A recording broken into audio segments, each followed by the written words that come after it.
What if I told you Jesus came to abolish religion? What if I told you voting Republican really wasn't his mission? What if I told you Republican doesn't automatically mean Christian, and just because you call some people blind doesn't automatically give you vision? I mean, if religion is so great, why has it started so many wars? Why does it build huge churches but fails to feed the poor?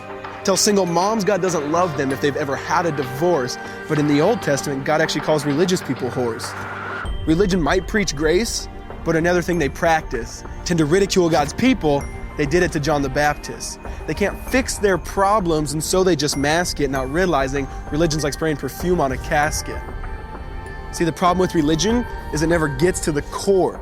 It's just behavior modification, like a long list of chores. Like, let's dress up the outside, make it look nice and neat. But it's funny, that's what they used to do to mummies while the corpse rots underneath. Now, I ain't judging, I'm just saying, quit putting on a fake look. Because there's a problem if people only know that you're a Christian by your Facebook. I mean, in every other aspect of life, you know that logic's unworthy. It's like saying you play for the Lakers just because you bought a jersey. See, this was me too, but no one seemed to be on to me. Acting like a church kid while addicted to pornography.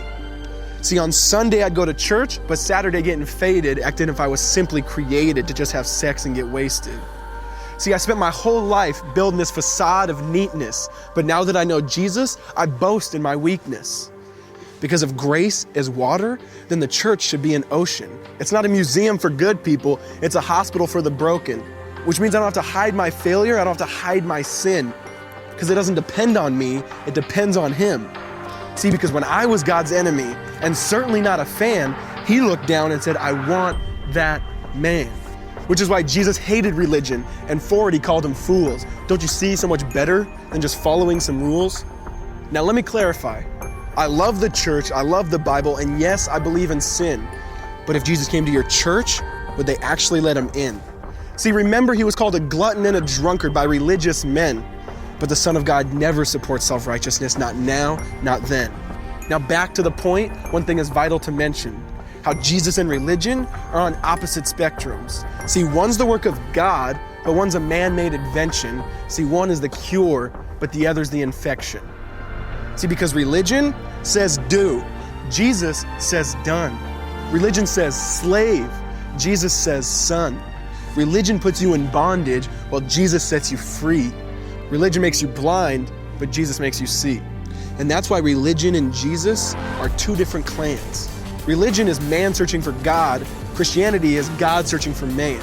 Which is why salvation is freely mine, and forgiveness is my own. Not based on my merits, but Jesus' obedience alone. Because He took the crown of thorns and the blood dripped down His face. He took what we all deserved. I guess that's why you call it grace. And while being murdered, He yelled, Father, forgive them. They know not what they do. Because when He was dangling on that cross, He was thinking of you. And He absorbed all your sin and He buried it in the tomb, which is why I'm kneeling at the cross saying, come on, there's room. So for religion, no, I hate it. In fact, I literally resent it. Because when Jesus said, it is finished, I believe He meant it.